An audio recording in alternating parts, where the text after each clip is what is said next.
Like, where was this chick? Where the hell was Atom Bowl TV? Alright, the last time we were supposed to do this was on the 29th of October. The same show that was supposed to run on the 29th. Unfortunately, due to drop frames, bad signal, bad Wi-Fi, everything was just like, huh? But anyway, guys, you're live with us on Atom Bowl TV. This is the Crack of Dawn show with myself, Kimera, Heeralal, as your host.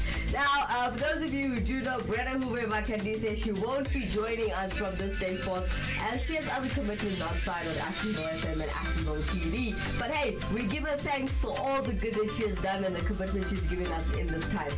Anyways, guys, for those of you who want to join us live on Atom Bowl TV, this is a live show, so you can interact with us with the contact details that you'll find at the bottom right of your screen. Alright. Now, for those of you who are just joining us, good morning to everybody. This show was especially made for people who are all about what happened in the past, mythical creatures. No, I'm joking. Okay, different things and different cultures, and my team and I like researching and learning new things and learning about where we've been and where we are and to where we're going. So for those of you who do want to interact with us in studio today, I see lots of you are coming in on Facebook, and a very, very good morning to Dean Wilson this morning. Hala. He says good morning, Kimera. Hey, if somebody uses my full name, I feel so in trouble. Alright, so we got a nice special going on for you this morning.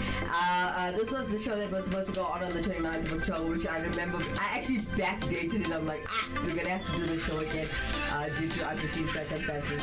But before we do, just stay where you are. We'll come back straight after this commercial break.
It's likely that many of us heard tales of a rider in the dark that has no head, a headless horseman that scours the countryside, bringing death and darkness to all those it comes across. Stories of Headless Horsemen were told in several European countries, as well as in many more from all around the world. But today's video will focus mainly on the Dullahan, a spirit that appears in Irish folklore, which also means it can be classified as a fairy. But we're certainly not talking about Tinkerbell, nor the type of fairy that you stick on top of your Christmas tree. No, in this case the term fairy simply refers to spirits and supernatural entities found within European folklore. As with many aspects of Irish folklore, the Dullahan does have Celtic influences, stemming from the worship of Clwm Dubh, a Celtic deity whose name meant the Dark One, and who himself was thought to have an African origin. The worship of Clwm Dubh is often associated with human sacrifice, and perhaps that is why the Dullahan is seen as a spirit that comes to claim one's soul. It's usually depicted as a headless rider dressed in black riding a black horse, though at times it can be seen riding a carriage drawn by 6 black horses, which is usually referred to as the silent coach or the death coach. This idea of the Dullahan as the coachman to the afterlife is an interesting idea, and one that we will discuss later in some more detail. Now back to the rider iteration of the Dullahan. Despite being what many considered to be the Headless Horseman, the Dullahan wasn't always seen as a man, as many believed it could also appear as a female. But there's no discernible differences between the male and female version. They both still rode a black horse and carried their head around with them. The Dullahan is just most commonly depicted as a male figure. The head of the Dullahan may not be attached to its shoulders, but that doesn't mean that it's not of any use. The head itself is described as having an ever-present sinister grin, with eyes that constantly move from left to right, and whose glare can be seen in the darkest of night. There are stories that say the head of the horseman has been imbued with supernatural sight that allows the horseman to see great distances. By lifting his head up high above where his head should have been, the Dullahan can scout the land before setting out on his ride. So what exactly does the Dullahan do other than roam the countryside looking menacing? We mentioned earlier that those who come across a Dullahan rarely live to tell the tale, but some do survive. It's said that if you are not who the horseman seeks, but are still unlucky enough to cross his path, he may spare you. But this still comes at a price, and that price is your sight. Anyone who looks directly at the Dullahan will immediately be blinded, and even if you divert your gaze, the horseman will ensure that you never see again, by either throwing a bucket of blood into your eyes or lashing them with a whip made from a human spine, neither of which sound particularly fun. Now for those of you thinking, well that's fine, I'll just shut my eyes, draw the curtains and bolt the door so the Dullahan can never get to me. Sadly that wouldn't really work, as all manner of locks, gates and windows fly open when the horseman is near. Even if you happen to be the greatest hide-and-seek player of all time, the Dullahan simply only has to say your name, and you'll drop dead. Essentially what I'm saying is if the Dullahan is after you, you may as well say goodbye to your loved ones because you can't hide and you certainly can't run. But the horseman does have one weakness, an aversion to gold. So carrying around a piece of gold such as a coin may buy you some time, but it certainly won't deter him forever. As we mentioned earlier, there are tales of the Dullahan riding through the countryside in a horse-drawn carriage, even being referred to as the coachman to the afterlife. This in itself is quite interesting because it's a recurring theme that we see in other cultures across the world. Greek mythology has its boatman and Hermes, Egypt has its guide Anubis, Japan has the Shinigami, and in more modern times we all know of the Grim Reaper. The Dullahan essentially performs this same role except in his carriage that travels so fast it would set fire to nearby bushes and grass. The carriage's arrival signaled the death of a family member, but unlike the Banshee that was seen primarily as a warning, wherever the silent coach went, death shortly followed. I guess the one question that most of you have been waiting to be answered this entire video is whether there's any significance behind the Dullahan being headless. Now this could definitely just be to make the Dullahan appear more terrifying, but I did come across some stories where the Celtic people believed the head was where the soul was located. When an enemy was defeated in battle, their head would be taken as a trophy, because it was seen as a great source of spiritual power and protection from one's enemies and the supernatural.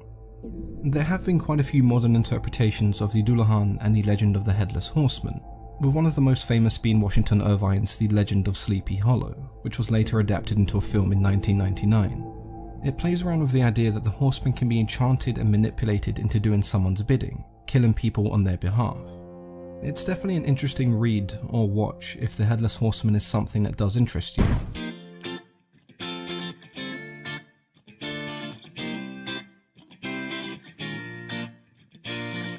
Wanna be a star?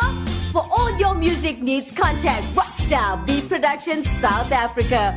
We offer music production, publishing, artist management and digital distribution.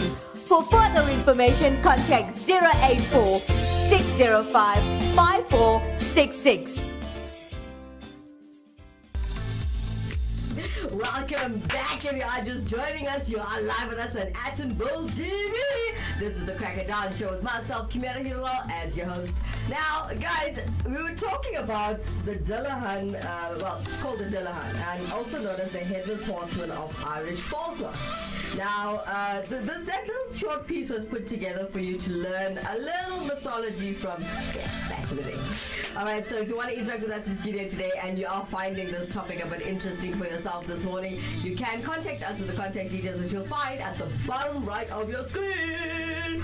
Alright, okay, so we've got Arata coming in on Facebook with Dean Wilson. Good morning to you guys, and thank you guys so much for waking up so early to watch the Cracker Dawn Show. It is the Cracker Dawn! Alright, don't forget guys, we are looking for radio and TV presenters here at Attenborough FM and Attenborough TV. So if you feel you got what it takes to be a radio and TV presenter, please do contact us with the contact details that you'll find at the bottom right of your screen. I actually find it better if you drop us a WhatsApp. We actually do interact with you almost immediately. Alright, so getting back to our topic of conversation this morning, we're showcasing the Dullahan, right? So for those of you who know about your mythology and your history about it, do interact with us in studio today as it can get a little interesting. And also I'd like to hear your opinion. This is an online TV station, so this is your safe space to be free. Your thoughts are all your thoughts and all your opinions are welcome here. Alright, so you just watched a little piece about the story of the Dullahan and where it comes from, right? And then you also saw that the mouth is usually like a hideous grin. Did you guys see that? Okay. Should I be quiet and just take you to the origins? Okay. So let's go take a look at the origins of the Headless Horseman. Check this out.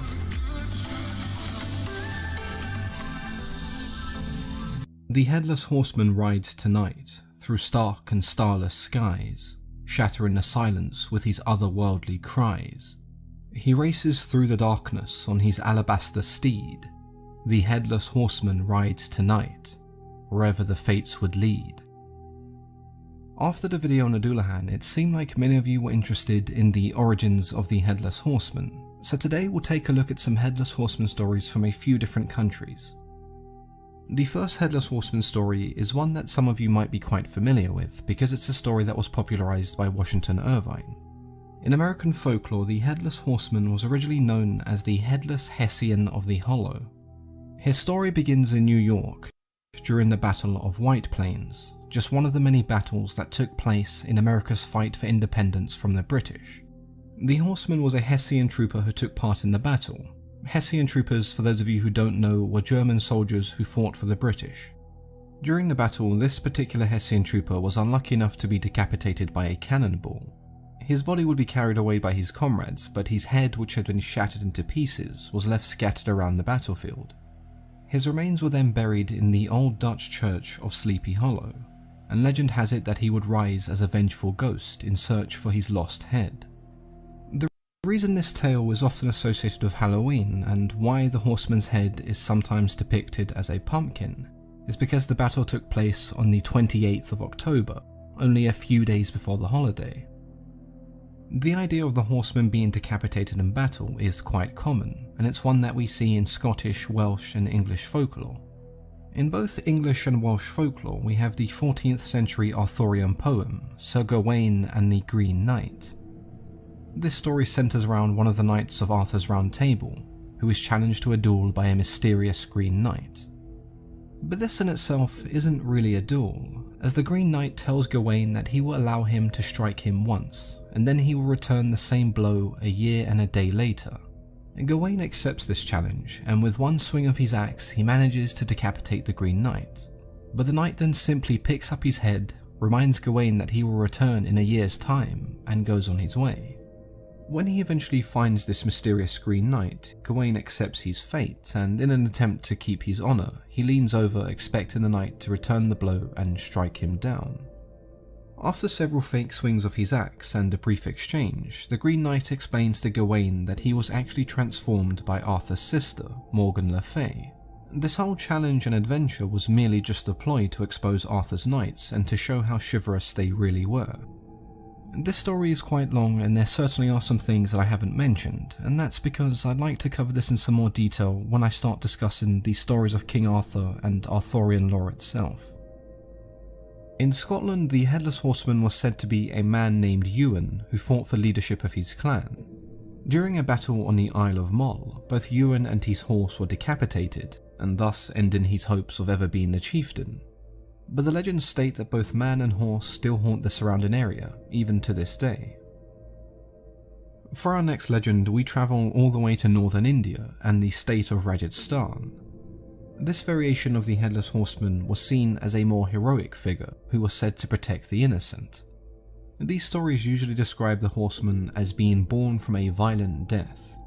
The most common story is about a prince who was decapitated while defending his village from thieves. Even once he was beheaded, he continued to defend his people. This version of the horseman was said to fight without a horse, so he isn't really a horseman. But there is a story of a guard who died defending his prince in battle. Despite his death, the guard continued to defend his prince, and he enters the battle mounted on a horse without a head.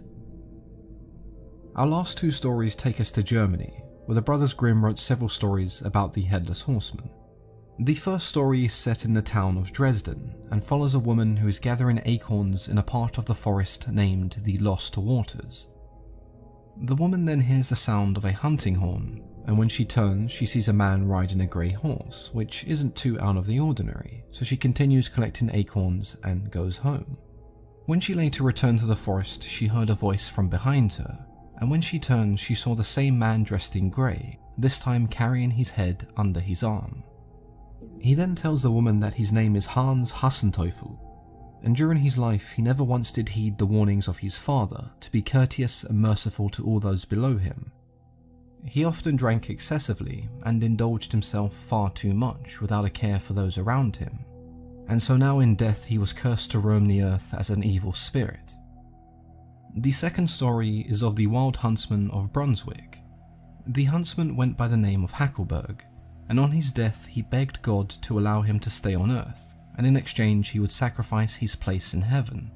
His request would be granted, but he would remain on earth as a headless horseman.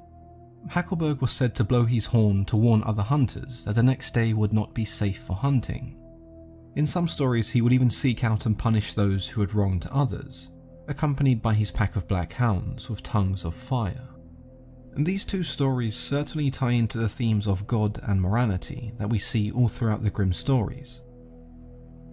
Most of these tales, despite where they're from, seem to share a similar origin. The horseman is nearly always driven by revenge, often slain in a battlefield of some kind. Then of course you have stories where the horseman is more of a protective figure and even a vigilante.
Welcome back. If you are just joining us, you are live with us on Attenville TV. This is the Cracker Down Show with myself, Kimera, Heeralal, as your host. Now, if you want to interact with us in studio today, please do so with the contact details, which you'll find at the bottom right of your screen. Oh yeah. Okay, so this morning we're all about, well, Irish mythology, can I call it? I mean, we're talking about the Dullahan, and we're talking about, well, the origins of the Headless Horseman, and these things are like they date way back. Now, we've got Dean Wilson coming in on Facebook. He says the legend of the man and horse goes very far back. Yes, it does. A very, very good morning to Mahesh Ramdan coming in on Facebook. He says, "What up, family? What up? What up?" Alright, so lots of love happening on Facebook this morning. If you want to interact with us in studio today, please do so with the contact details right there at the bottom right of the screen. A very, very big shout out to everybody who is watching the show this morning. Don't take us to be like uncommitted or anything, right? It's just that we've been down for a couple of weeks, well, a week or so, and we've been doing a little changes. We've been changing our presenters. We've been hiring and firing, and unfortunately, due to unforeseen circumstances, a lot of people find it difficult to give commitment somewhere where they're not getting paid and they're actually doing this from the bottom of their hearts, like I do. Alright, now for those of you who want to help us, as you know, this is a non-profit organization. This is actually a non-profit company, an NPC. This is Attenville FM and TV station. So if you want to help this company rise and give back to the community, that is our main goal, by the way, guys. For those of you who don't know what we're about, this station or this platform was created to uplift the community and to give back to the less fortunate. So if you want to be a part of this, I call it my God's work, and in my culture we call it my seva.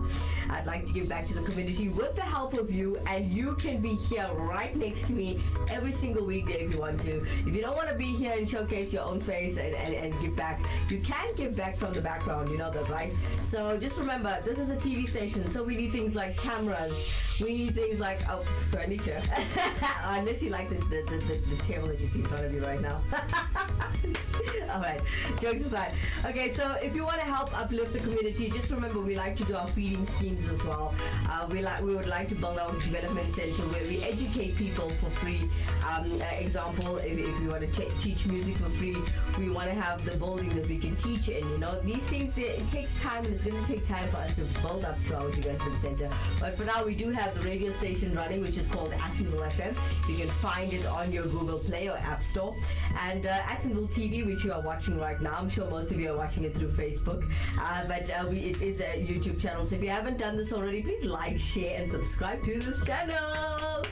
Don't forget, we are looking to find a funder or somebody to donate towards our camera so we can go shoot outside and do our community work live on camera. So for those of you who are watching, please do donate to us. You can drop us an email on mail at attenvillefm.co.za. But if you'd like a quick response, drop us a WhatsApp on 074-660-5829. Alright, so good morning to everybody that just joined us. If you are a little late, I get it, the weather.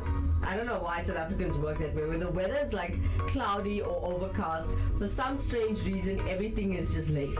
I don't know how that happens, but it just does. Alright, so coming up next, as we were talking about mythology and the Dullahan and the origins of the Headless Horseman, we want to share with you a little piece that we put together this morning. It's called the Skin Walker. Have you guys heard of it? Interact with us in studio today as the clip will be playing shortly. Now, the Skin Walker, also known as the Navajo, it comes from the Navajo culture. I think it's Navajo or it's Navajo. Not really sure how the pronunciation works, but I know what it's called. Alright, so it's a type of harmful witch. Do you guys believe in witches and witchcraft and magic? Okay, if you don't, just take a look at what comes from the past and what we put together for you guys. Have a look. My father once told me a story that I've never been able to forget, for a few reasons. I think it's the first story he ever told me as a child. It's also the story of how my grandfather died, but honestly that isn't the reason. You hear stories on TV, or sometimes you overhear something in a public place. People talk about ghosts and aliens, and you think to yourself, that ain't real, they're making it up, or they're mistaken. Perhaps they're even crazy, or something like that. You just can't believe anything they're saying. That is until something happens, something that brings it all together, connects the dots in a way that you didn't think of before. Maybe it happens to you, Or maybe you hear the same story again and again happening to different people. It doesn't take long before the world becomes a lot bigger than you thought it was. As I said, this is a story my father told me, but I never believed him, even though he swore up and down that it was true. It wasn't until I started clicking around the internet that I started to believe. I started to hear stories just like the one my father told me. It didn't take long before I began to believe in the rake. That's not what my father called it, of course. He's never used the internet in his life. He wouldn't know that that's what the consensus named it. When he chose to call it anything other than it, or that thing, he called it Skinwalker, after an old Cherokee tale his grandfather told him. But I'll tell you the story, the way he told it to me. We were out hunting one night, he'd tell me. Coyotes, we'd kill them for $50 a skin. At that point they lived on a dairy farm in Ohio. They'd also kill calves sometimes. We'd do it every night because we needed the money. Sometimes while we were out, we'd come across a deer and kill that too. Our landlord didn't mind, and it could feed our family for a few nights and save us some money. Anyway, we were done making the rounds and began to head home. Walking, because we didn't have a car back then or some four-wheeler. We cut through the woods, and that's when we came upon it. Blood everywhere, splattered on the trees, in the grass, in the creek, everywhere. At first we figured it was a pack of coyotes. We'd seen it sometimes. They can't scavenge, and they start hunting deer or cattle. The worst was when they were bred with feral dogs. But it wasn't like that. See, when a pack of dogs or wolves, or even coyotes attack something, they do it right. They'll pick one of its weak or sick, or old, or just small. They'll hunt it, they'll draw it into a corner, someplace it can't get out of, and then they'll run it to the biggest one, the alpha. That deer will never see the alpha coming. It might hear it, but it will never see it. It'll just notice that its throat's gone and then drop dead. It's quick, it's clean, but that wasn't what happened here. Something had run up on a den of deer. Coyotes won't attack a den, neither will wolves, because there's too much of a fight. There was 3, I think. 3 bodies just torn apart. You'd see a head here, a leg here, a torso there. Predators don't do that. They don't leave behind scraps. Whatever had done this hadn't done it for food, but for fun. Of course, at the time, we were unaware. We saw a bunch of carcasses, and we thought it was something that we could take care of. I remember my dad telling me to go home. He thought it was a pack of feral dogs. But I wasn't leaving him, and I damn sure wasn't walking through 2 miles of woods alone, with nothing but a .22 and a pocket knife. He was only 13 at the time, so a .22 rifle was about the only gun he could reliably use. Dad had a shotgun, and I wasn't going anywhere without him. It took me a while to convince him, but finally we began tracking whatever had left the carcasses behind. And it wasn't hard either, we just followed the blood. Either that thing had bled a deer before it got away, or it dragged one for a mile. I don't know, but what I do know is that I had never seen my father scared before that night. We started hearing noises. I've been in a lot of woods in my life. I've been all over the world, but I've never heard noises similar to the ones I did that night. I heard things screaming. I heard deer and foxes, rabbits, raccoons and birds, all of them just scared. Keep in mind this must have been around 12 or 1 o'clock. Except for foxes and some birds, nothing was supposed to even be awake. But they weren't just awake, they were moving. I saw flocks of birds that night fly straight into trees just trying to get out of there. We eventually came across a pack of coyotes, nearly shot a couple of them, thinking it's what we were looking for. But then we saw they were running towards us. They ran right past us, didn't even notice us. Then some deer did the same, some rabbits, squirrels, foxes, and even a couple of wild hogs. These things were supposed to be eating each other, and the only thing they cared about was getting the hell out of there. We should have put it together quicker, that maybe whatever we were tracking, it wasn't something we were supposed to see, and it wasn't something we could kill. I don't know why we didn't just go home. I guess we were curious. I think that was my dad's nature, to go towards trouble, to fight, and knowing what I knew about what my father did during the war, my nature was to stay close to him. We finally got into an open valley. It was normally a soy field, but it wasn't in season, so it was nothing more than just flat dirt. We saw the tracks. A lot of animals fleeing the forest had paved over the land, but where the deer blood was, nothing had taken a single step, like they were leaving it for us to find. The tracks were shallow. Whatever it was couldn't have weighed more than 100 pounds, but that didn't mean much. A bobcat weighing around 40 pounds once nearly tore out my throat. All that means is that it's quick and most definitely hard to hit. So we continued to follow the tracks, and it didn't take us long to find where it was. There's this old school that sits on top of a hill. Half of it had been ripped out by a tornado, but nobody lived there, not for a long time. We caught homeless people in there sometimes, or druggies looking for a safe place to shoot up. We figured that maybe that was it. Maybe it was some kind of sick kid riding a high, but we didn't think that for long. We get within 50 yards, and we hear this noise, a screeching kind of sound. It was sort of made up of two different sounds. One was a high-pitched screech, and the other was a low-pitched growl. It was making them both at the same time. We get within 20 yards, and we hear the same sound. I can remember thinking that it sounded like paper being torn apart, with someone swinging water in a bucket back and forth. Dad looks at me, and kneels down. He whispers, I have to stay behind him, because we're about to corner him.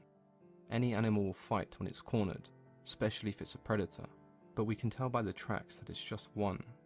He tells me it's probably a single feral dog, most likely rabid. The plan is to sneak up on it when it's eating, shoot it, and then keep shooting it until it don't move no more, then slit its throat. And if it gets to Dad, then it's my job to shoot or stab it to get it off him. He begins to walk up, and I'm right behind him, a tad to his side. I can see what it is. It was leaning over a carcass, tearing off its flesh, and throwing whatever it didn't nibble aside. There was blood all over the brick, glistening in the moonlight.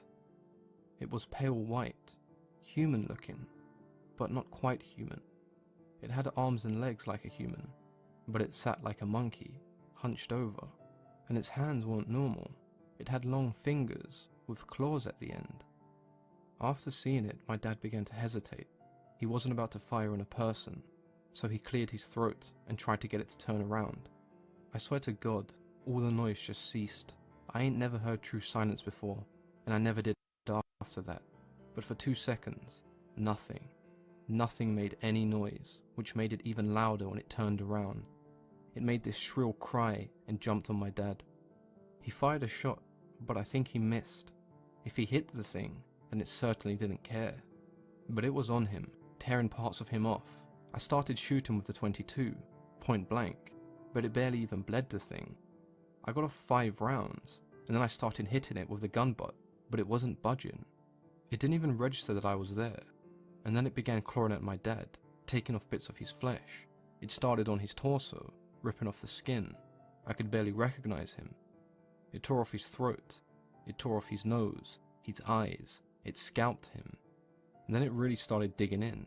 It ripped off the bottom half of his jaw, the little bones in the tube of your neck, and then his ribs. But somehow my dad's knife ended up in the thing's shoulder, and my dad was now on its back. I began to run, and by God I'm running faster than I've ever run before. It was following me. I ended up back in the woods, opposite to the ones we had been in, and I'm heading towards my landlord's house. It was only about half a mile away. I can hear this thing screeching and moaning. I hear tree branches crack and get thrown around. It's like someone's taken an axe to every tree I pass. It's cracking so loud and often, but I just ain't looking back. Finally I tripped into some gravel. I look up and there's my landlord and a bunch of his buddies drinking around a campfire. I scream and I cry and they come over. I'm telling them to call an ambulance, and he looks at me and I'll never forget what he said. "What is that on your back?" he asked me. Just as he said it, he saw one of those god-awful flannel shirts my dad wore everywhere. It was the only thing that was left of my dad. Most of his head, torso and waist was all gone. Suddenly we hear it, screeching. My landlord grabs me and my dad gets thrown to the ground. I'm fighting him, crying, because I still think we can save him somehow. But my dad was gone. He picked me up and brought him inside with him.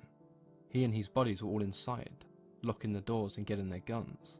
The landlord asked me what happened, but I just don't know what to tell him. He pieced enough of it together to understand that there was something dangerous out there. All the lights in the house are on. Someone called the cops. They'll be here, but in 15 minutes. We look outside, and we see it walk in front of the fire they made. I still can't tell what it is, but one of them says it looks like an ape. Suddenly something goes through the window, and we fire. But when we take a second look, we see it's my landlord's dog. Just the body though, not its head or its legs. We start pushing things in front of the doors and the windows, when we hear something in the garage. I remember one of my friends saying the door was open. We hear metal and glass just being ripped apart. We put a couch and a TV in front of the door to the garage, hoping it would hold. It banged around some more, but it got quiet. Not silent like it was before. We could still hear things move around. The guys were talking, making sure that their guns were ready, and someone handed me a pistol. No sooner than I cocked back the hammer, we hear something shatter upstairs. Then we heard it switch again, except this time it was louder, and it didn't echo or fade, because it was inside. We all rushed to the one door leading upstairs, and we got to it just as that thing did. It opened it just a bit, and 4 or 5 men slammed into it. It got its hand caught in the door. Someone with a shotgun took care of that, put the barrel right up against its wrist and pulled the trigger, cut its hand straight off. That only pissed it off though. It started pushing on the door, clawing. We were on one side pushing back as best we could, and it was on the other doing the same. The wood just wasn't going to hold, so someone tells us to keep our heads down. Suddenly the top half of the door is just gone. My ears are ringing and there are splinters everywhere. 2 or 3 of them just unloaded on the top half of the door. I don't really know where it went after that. The police got here, but I was still glued to the door. The sun was up before they managed to get me away from it. They put me in the hospital for a while. A lot of people talked to me, but I didn't talk back. When I got back home, I got a job working for the landlord on his farm. We didn't talk much, not about that thing anyway. But I signed up for the army when I was 19, and he sat me down with a drink of scotch as a send-off. I asked him right away what the police told him. The story they went with was a wild animal, probably a wolf or maybe a bear that had migrated north. I asked him how they could say that when they had the hand. He looked at me, stunned.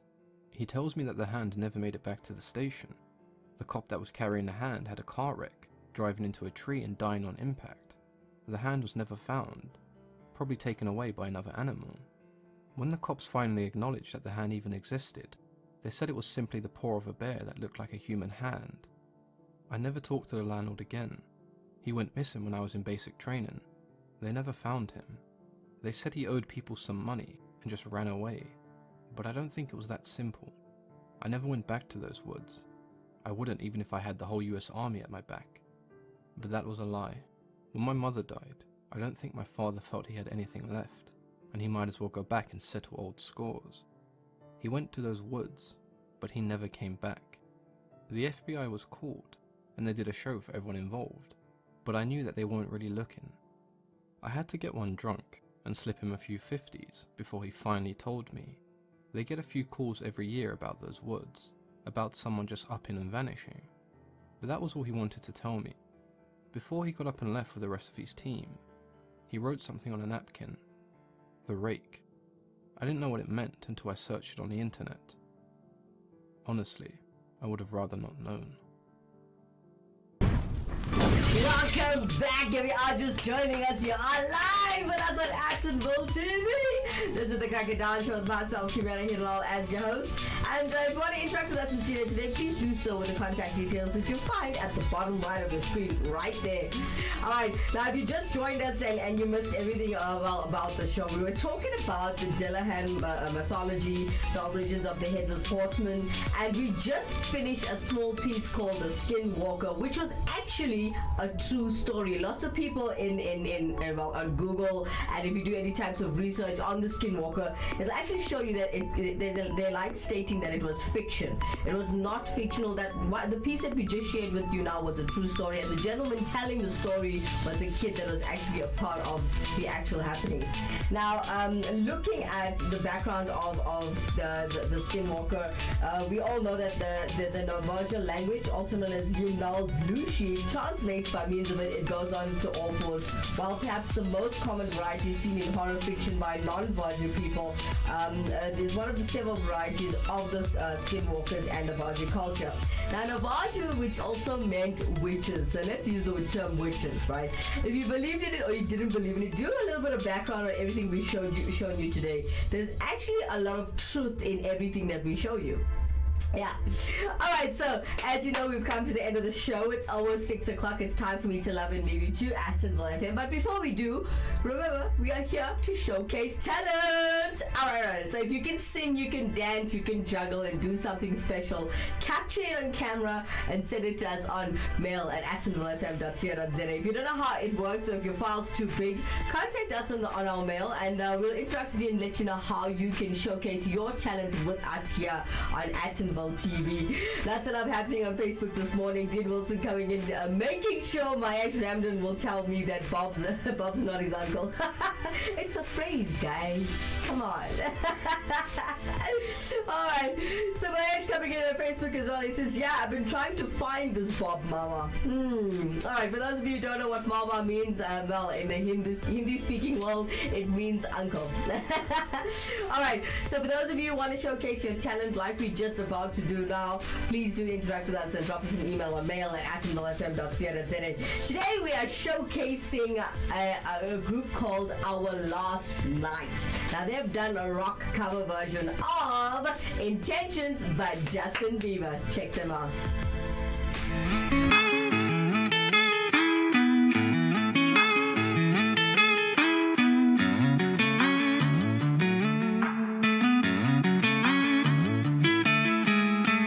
Picture perfect, you don't need no filter.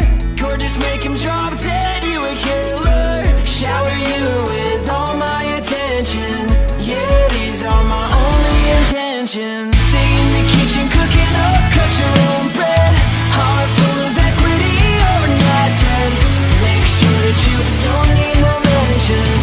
Yeah, these are my only intentions. Shout out to your mom and dad for making you. Send an ovation, they did a great job raising you. When I create, you're my muse. That kind of smile that makes it moves. Can nobody do shit on your name in these streets? Triple threat, you boss, you obey, you a beast. You make it easy to choose. You got me in touch, I can't refuse. No, I can't refuse it. Picture perfect, you don't need no filter. Gorgeous, make him drop dead, you a killer. Shower you with all my attention. Yeah, these are my only intentions. Stay in the kitchen, cooking up, cut your own bread. Heart full of equity, overnight said. Make sure that you don't need no mentions. Yeah, these are my only intentions. Already passed, you don't need no approval. Good everywhere, don't worry about no refusal. Second to none, you got the upper hand now. Don't need a sponsor, no, you're the bread now. You're my rock, my Colorado. Got the ring, just like Toronto. Love you now, I want them all tomorrow. That's how I feel. I bet you know that you are. Picture perfect, you don't need no filter. Gorgeous, make him drop dead, you a killer. Shower you with all my attention. Yeah, these are my only intentions. Stay in the kitchen, cooking up, cut your own bread. Heart full of equity, overnight said. Make sure that you don't need just. Yeah, these are my only intentions. Don't care, no attention. You don't need me. I'm saying goals, they don't wanna be independent. Tell them to mind your business. We are both in it. It's funny we both listen. It's a blessing, 'cause we both get it. You're the best thing, you never need a witness. All the family array and pray it's perfect fitted.